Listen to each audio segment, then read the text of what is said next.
I am Doc Askins, the Psychedelic Science War storyteller, and this is the Anti-Hero's Journey podcast.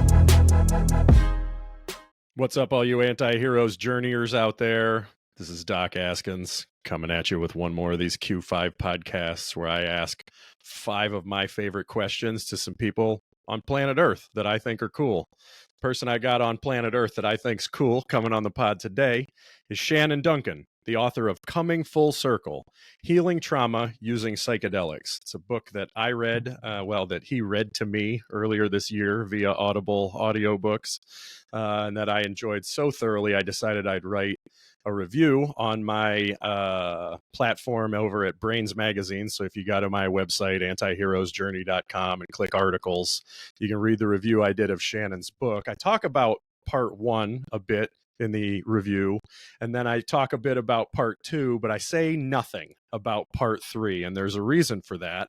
Part 3 is my favorite part of the book, and when a part of a book speaks for itself, I say nothing about it. So in the review, I said nothing, and you should go ahead and especially chapter 42 was my favorite chapter of Shannon's book, so read the whole doggone thing at least until chapter 42. Shannon, it's a pleasure having you on the podcast today, my friend. Yeah, thanks for having me here. I've been looking forward to getting to meet you. Yeah, I've been looking forward to it too, ever since, you read me your bedtime story there from Coming Full Circle.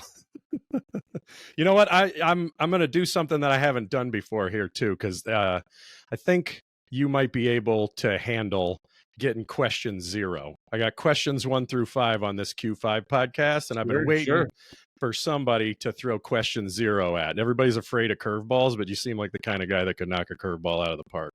And I'm the kind of guy I'll do my best. I'm the kind of guy that doesn't give a fuck and throws a curveball at somebody that can't hit it anyway. So here we go with question 0. What is the last significant lie that you told and why? Oh man, that's a great question. What is the last significant lie I told and why? Well, I'm not going to say that I never lie.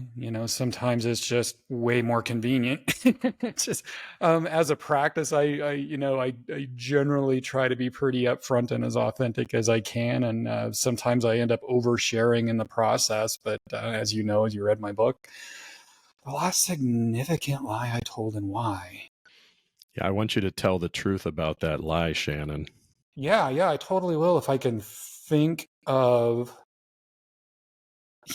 A little while back, I was briefly dating a woman, and she was, hopefully she doesn't listen to this podcast. And, she got way more serious about things than I did, and I wanted to let her down gently, and so I wasn't as forthright about my reasons for not wanting to engage in something more serious. That's the one that, I was trying to spare her feelings, and I was trying to spare myself a lot of drama. And so, I did the whole, it's not you, it's me thing. Not you, it's me. A classic line. That's what pops into my head. It's just being caught completely off guard. That's a great question. Yeah, right on. Well, I appreciate you fielding it for sure. Yeah. Sure. I don't know if you knocked it out of the park. I'll give you a double on that one, okay?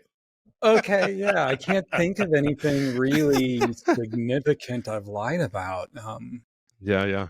Unless I was lying to myself and I just haven't come to terms with it yet. There's probably some good ones like that out there, but if it comes to me later, I'll bring it up. That's the thing about lies. They're so slippery, right? Like, am I lying to myself about being honest? Oh God, what does that mean? Anyway, right. So we got the curveball out of the way. Let's hit the ground running on the actual Q5 podcast here. What's your story, brother? Well, as you read in the book, I've had an interesting journey in my first almost 53 years. And for the purposes of the book, I had not had an ideal childhood, as many haven't. It spilled over into outright neglect and abuse at times.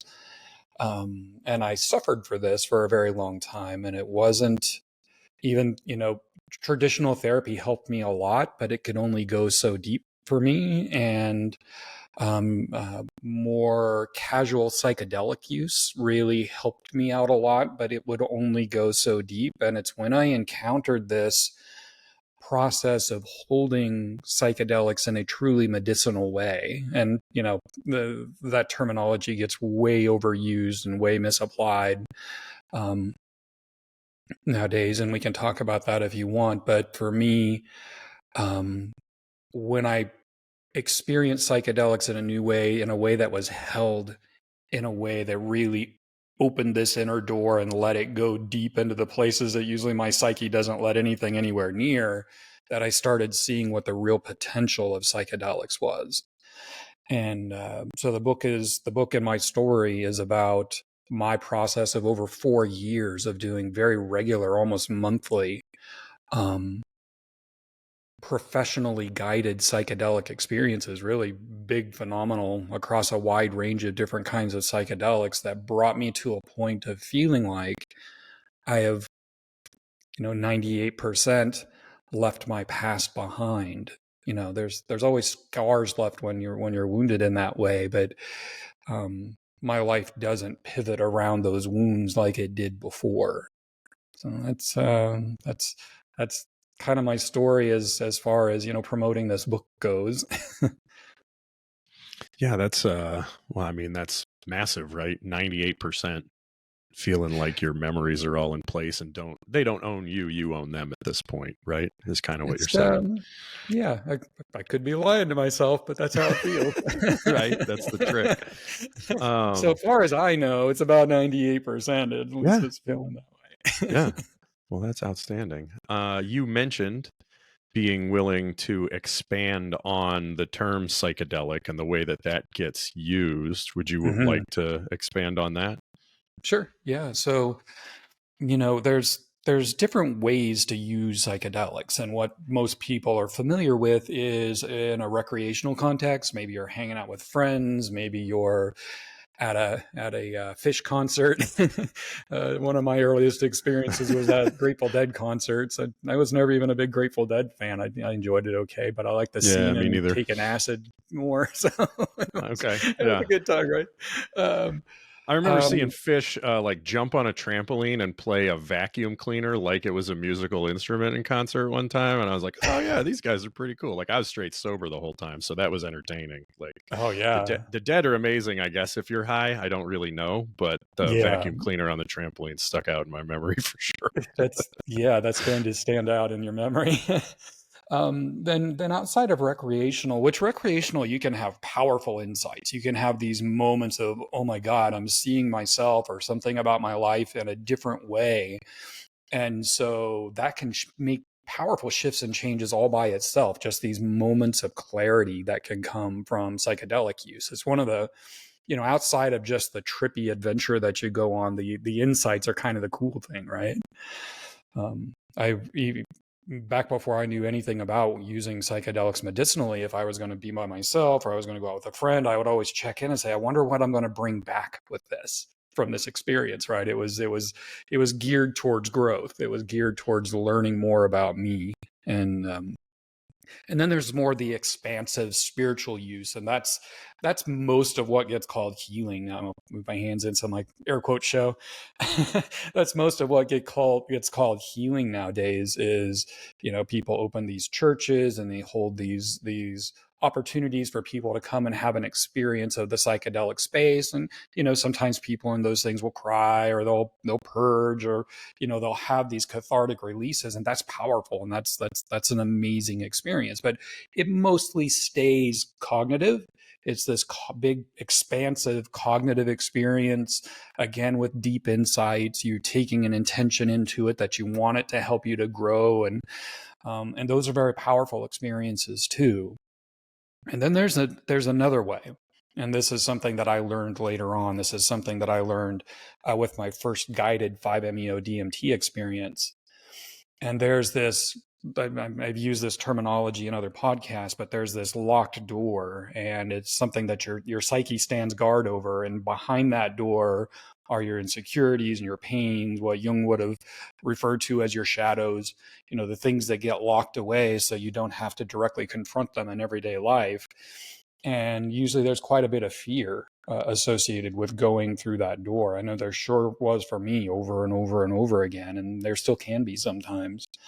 But this is where the real deep healing comes from. When you have a powerful insight and you see your life from a different perspective, maybe you bring that back and you can implement change over time. But a lot of times you kind of settle back where you started, maybe a few degrees off center of that. And so, it's a slow progress over time. But when you go in and you directly confront the shadow material, you directly engage it, you allow these deep emotional wounds to authentically express, that's where this deep, authentic, enduring healing comes from. There's a lightness that comes from it. There's this sense of being more integrated and whole that comes from it.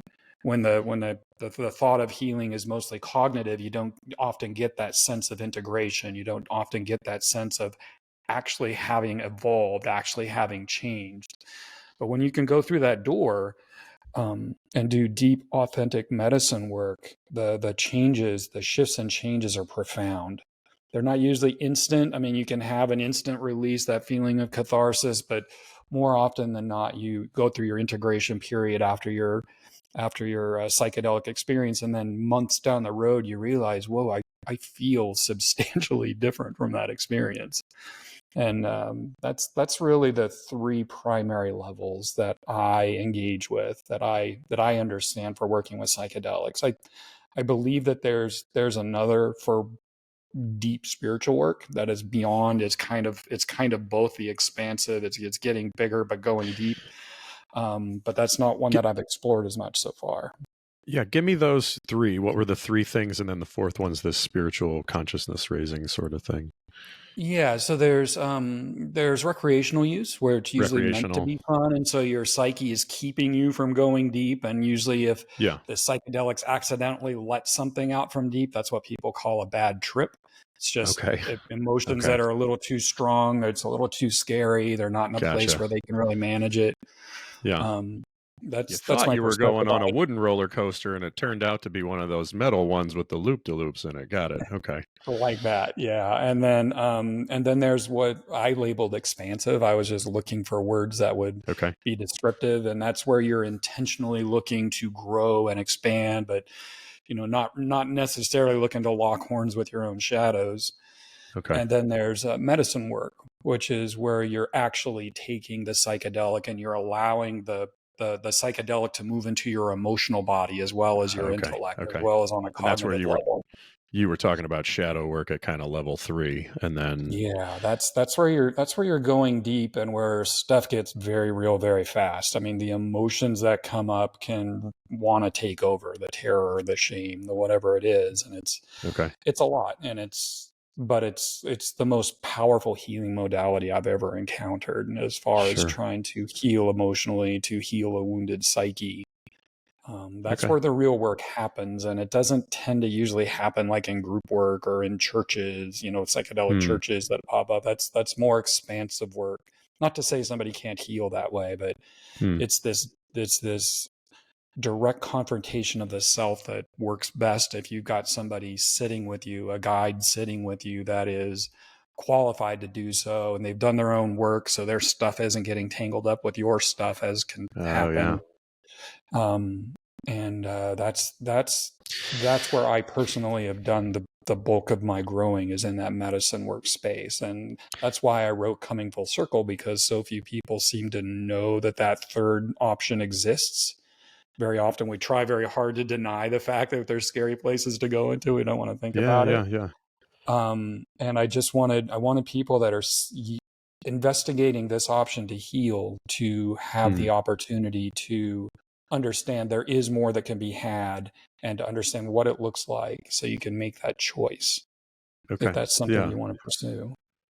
I remember hearing someone talk about, I think it was Paul Stamets had a stutter, and then he did a heroic dose of, I think it was psilocybin mushrooms, 5 grams or 7 grams or something like that, and the stutter went away, and he had this intense experience. But it was this hero's dose protocol thing where you're wearing a mask and not hearing any sounds and all by yourself. Is that kind of what you're talking about with shadow work, or is it something altogether No. different? Heroic doses, it's a term that, like many terms in psychedelics, are kind of getting abused, and people are playing telephone game with it on social media, so it just gets turned into something else. It's really gotten turned into, I'm going to take a lot of psychedelics, and I'm going to white knuckle my way through the experience, then I'm going to come out and tell everybody I did a heroic dose. it's That's like it's like like selfie tourism through the psychedelic landscape or something. Like, look at this sunset. kind of like Now that, yeah. Big doses can open that door in a powerful way. I can't say what Paul Stamets' experience was or wasn't. It sounds like something very powerful happened, something very powerful released for him.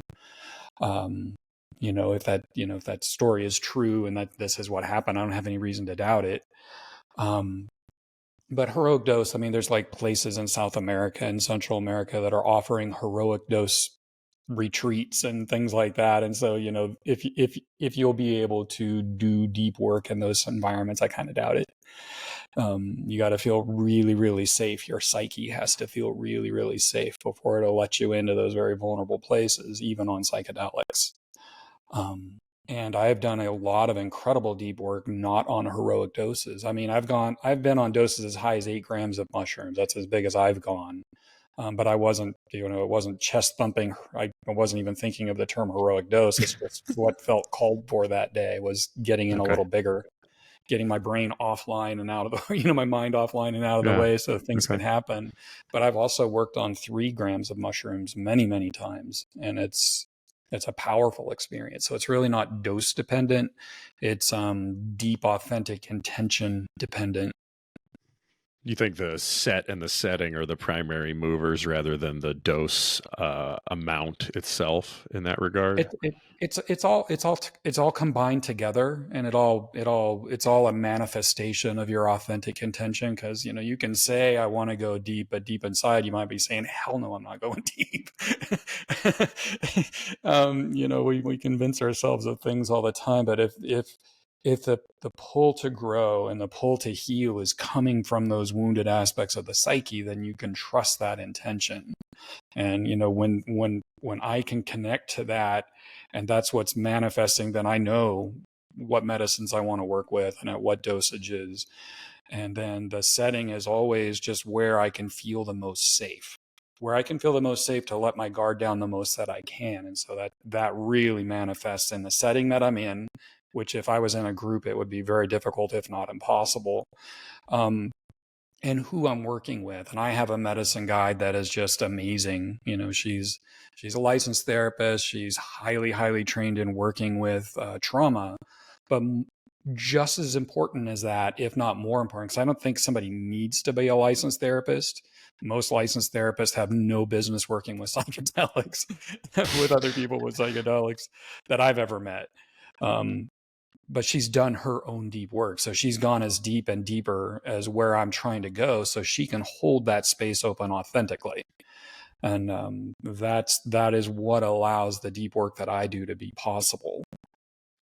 Okay. So if it's okay with you, I'm going to chuck the other 4 questions because, I read your book, you read my book. We kind of know. Like, if you want to know us, go read our books or whatever. We're going to have a fun conversation with or without you, anti-heroes, journeyers, because I'm enjoying this and, let's not retread stuff. What do you say? Yeah, I'm down. Yeah, whatever. Talk to me more about shadow work. Like, what's your perspective on what that is for people who've never heard of what that is before? And then what's going on there? Why is that important? Well, I am certainly not an expert on shadow work. I know it just from learning it for myself and how it was applicable to me. And so I discuss it in Coming Full Circle in a chapter, which a chapter is not long enough to discuss Jungian shadow work. But, the idea is that aspects of the psyche, aspects of our personality that are deemed to be dangerous to the self or in some way shameful or in some way unacceptable get locked away in the unconscious or largely in the unconscious. And so, one of the examples I use in the book is that we're hardwired to be tribal creatures. We're hardwired to fit within our tribe as a matter of survival. And so, if our social network reflects that things about us are wrong that can get locked away. If our primary caregivers, our family, our peers reflect back things to us that make us feel shameful or not safe, they can get locked away. A lot of people, there are aspects like of their sexuality, of an authentic expression of their sexuality that early on they learn that they're shameful. And so it gets really locked away in the shadow. And so the shadow realm is the unconscious. It's, for me, I grew up around intensely angry people, and watching their faces when they're raging, I really took in that anger is something that's wrong. Anger is wrong, right? And so for me, it got locked away as a shadow.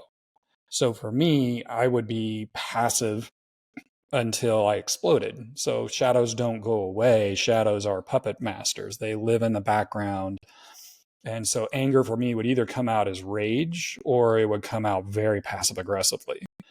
And that's something I had to learn about myself. But when I could own that, when I owned the truth of that, when I'm not lying to myself about that,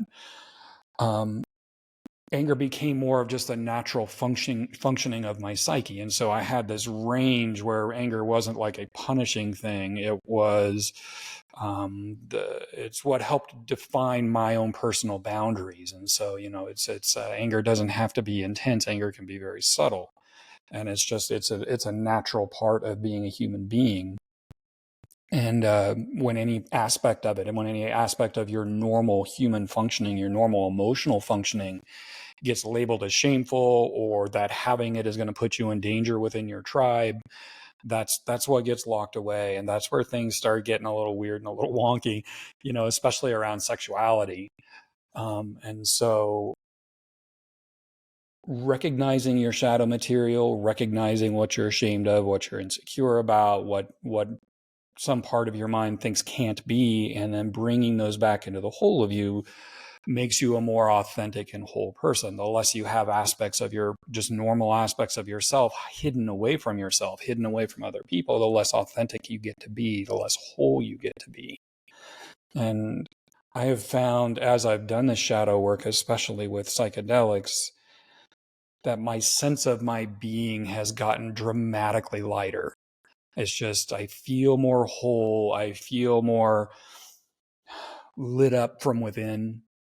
Not perfectly, I've got good days and bad like everybody. It's not like I've transcended anything. I think I've come to a place much closer that I would have been had I been raised in a household that could treat a young person well, help them feel good about themselves. And so, that for me is what shadow work is. It's way more intricate than that. It goes way deeper than that. But just in broad strokes, that's the idea.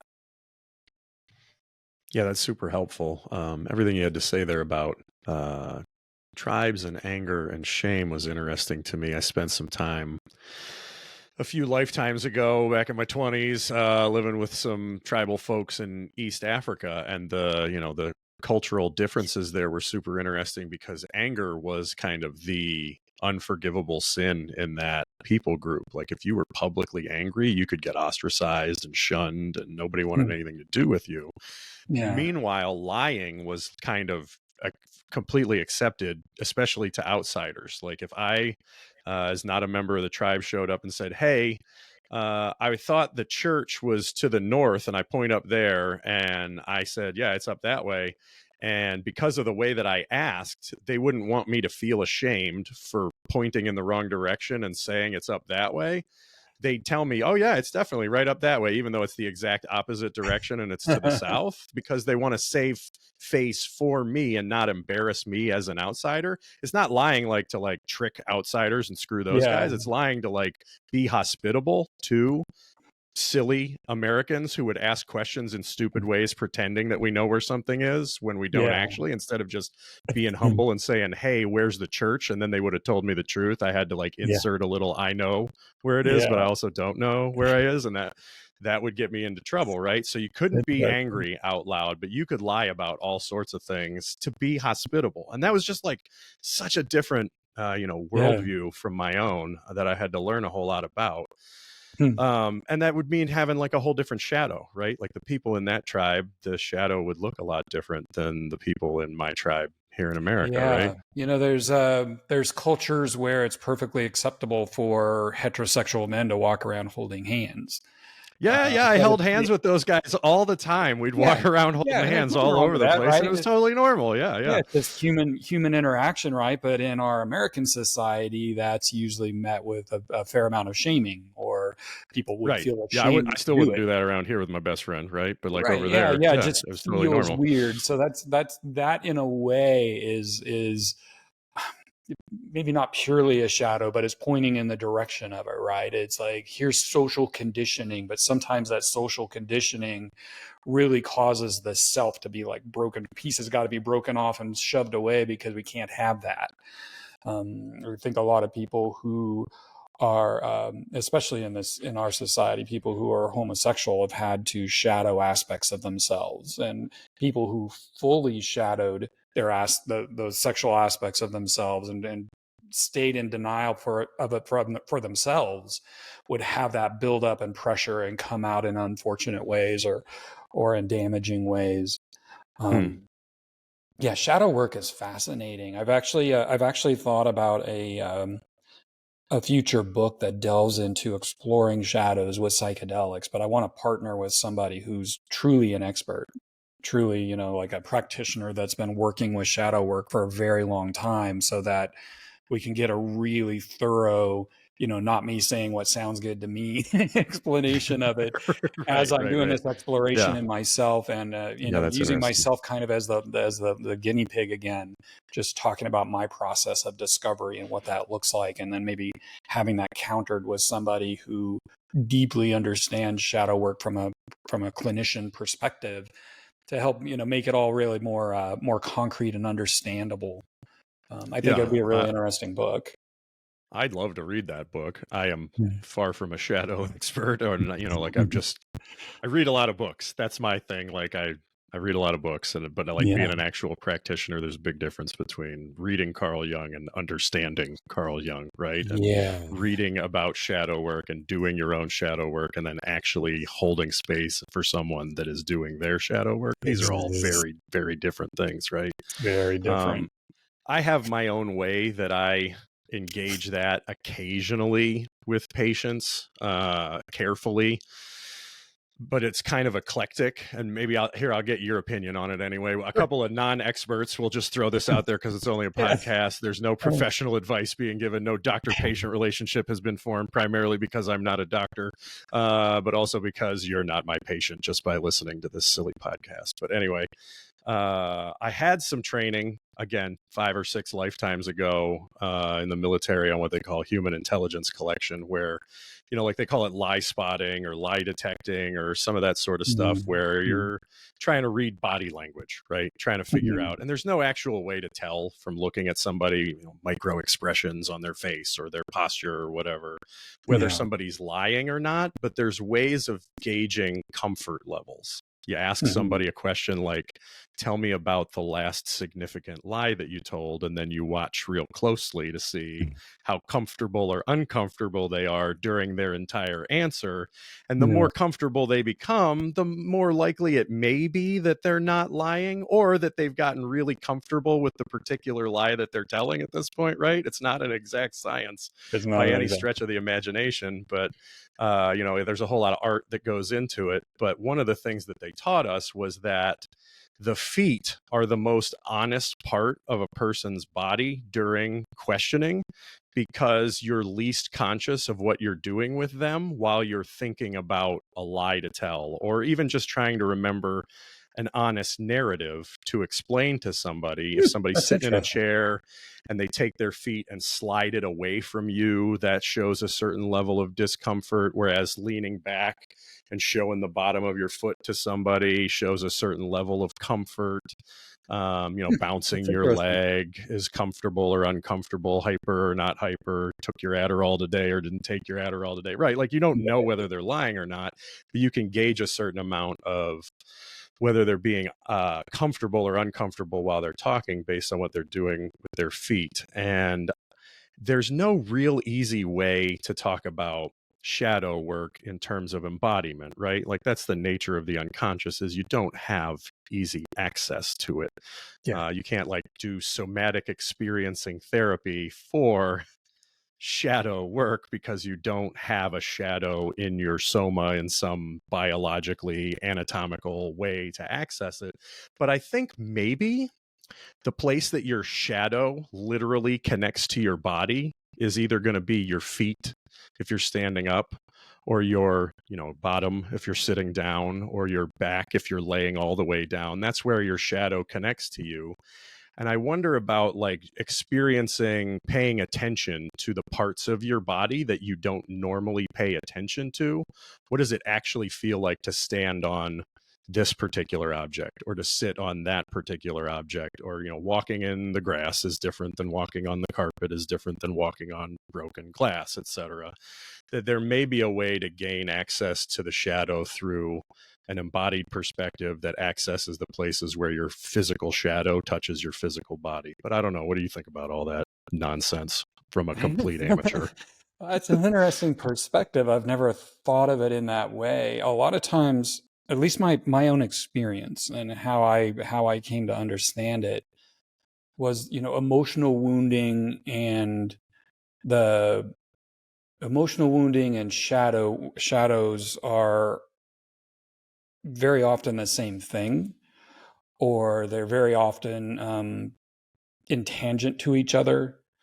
Because you've got the emotional wounds, and then you've got the psychological defenses that you build to protect those wounds from being triggered, whether that's anger or dissociation or however it is you get away from having those areas stimulated. And I've always found those to be in the body. I think somatic body experiencing just by itself has a difficult time getting to areas of shadow or areas of even emotional wounding, because the perceived threat in going there is really great, right? Our psyche keeps us out of there, and that's kind of what the psychedelics are there for, is to help pull us out of our normal state of mind so we can have access to things that we don't normally have access to. But for me, it always shows up in the body, like in the abdominal region, down around the hips, in the back, in the shoulders. There's muscular armoring that happens, and really all of that is meant to step on the sensation of emotion that would come up if it were triggered. I noticed you said step on. Yeah. And you described, parts of you that are on the back side and the bottom side to some extent. So at least that much. We're in sync, at least as far as that goes, with my absolute amateur theory about how shadow work might be embodied. There we go. Well, that's cool. Any other thoughts about shadows or shadow work?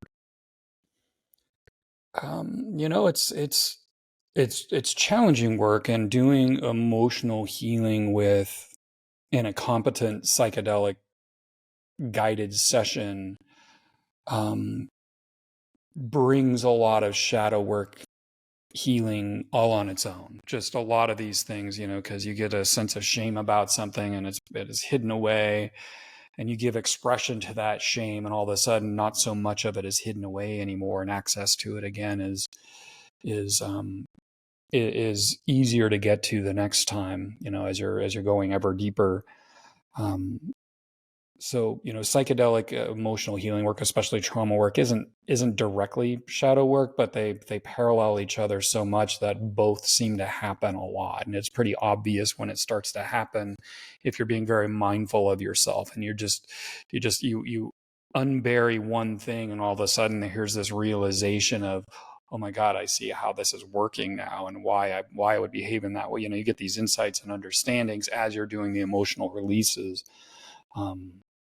And that's why I included some stuff about the shadow in Coming Full Circle was very specifically because it's such an important part of becoming more authentic and whole, which is um, which is healing. You take these fragmented off parts and you bring them into the whole of you, and as you're more whole, you're more and more healed. Absolutely. Thoughts on the collective consciousness concept and the idea of collective shadow beyond the inner work that you've already talked at length about? If you would have asked me 4 years ago, I would have shit all over that idea. I was just like, anything woo woo, I would just been like, I would have had some rationalized understanding about it. But I got to tell you, man, the more I've gone deep into the psychedelic healing work, the more my mind is really open to the idea that there are energies moving beyond what my monkey brain is going to directly understand. There's just so much more to what it is to be this human animal that I think many, if not most, rarely ever get a chance to recognize or see. And I'm stammering around because a part of me is still embarrassed a little bit, but yeah, I think there's something to the idea of collective unconscious, of generational memory, of generational energy. I feel pretty certain that a big part of my own deep healing has been a generational healing, just stuff that's gotten passed down genetically and passed down energetically from person to person. There's what your parents say, but then there's also how your parents are, and that gets imprinted on you. That's held in the body generationally. And I've been untangling a bunch of that with this work.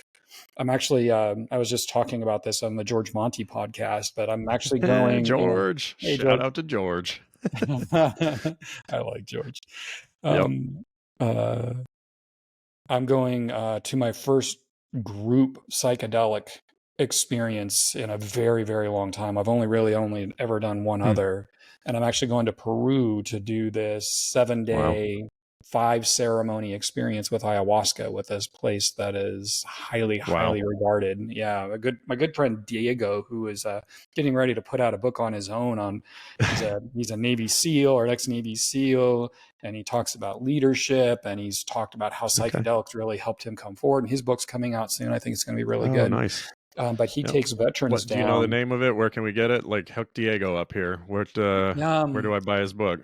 It's not out yet, but it's going to be out soon. And I forget what the working title was for it. Put you on the spot here. Yeah. I got an early release to peek through, and I haven't gotten to read it in detail, but I was really digging a lot of the parts that I was. Nice. He's just talking about how to kind of clear your own deck so you can be present to be a better leader for others. And it's it's a nice approach, and I think it's going to do well.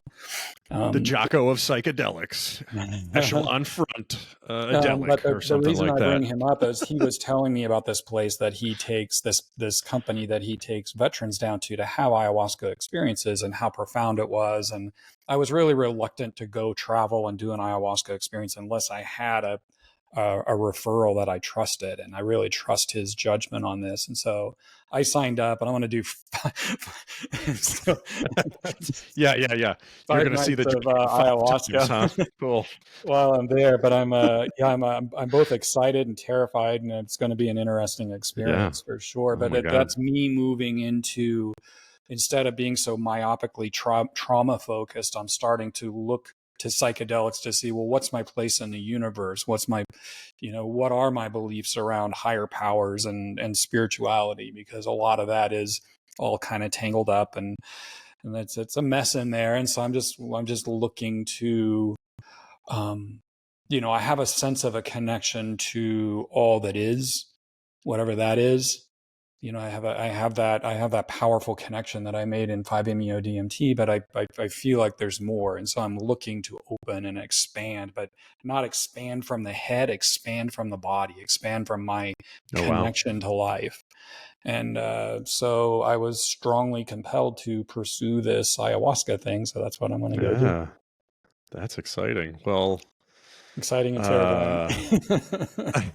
Yeah, well, I'll have to have you back after you do that and hear, Oh yeah, maybe not immediately afterward, but after you've done a certain amount of integration and have some something to bring back to the rest of us. I'd love to hear yeah, I'll about have all to that. put on some kind of filter so my aura doesn't blind you on our podcast. Be like Moses in the Old Testament coming down with the law from God. I can't even look at his face. Nice. Too funny. Well, we've run way past the time that I promised that we would talk for, and that's just because it's been such a good time. Do you have any final thoughts that you'd want to share with our audience? And we'll get you back on, God Yeah, willing, and the creek yeah, don't rise at some point. yeah. I'd love to come back and talk again.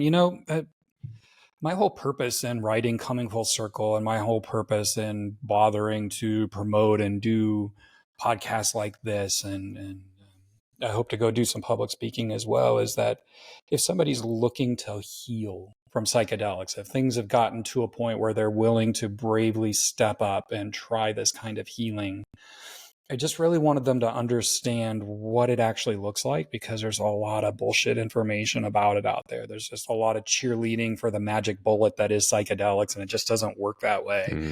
And Yeah. I wanted them to see, and I shared my own process and a lot of really personal information because I wanted to make it human and real so they could compare that to their own lives. And I just want, if somebody is brave enough to step up and approach healing in this way, that they can be met with a path forward that's actually effective.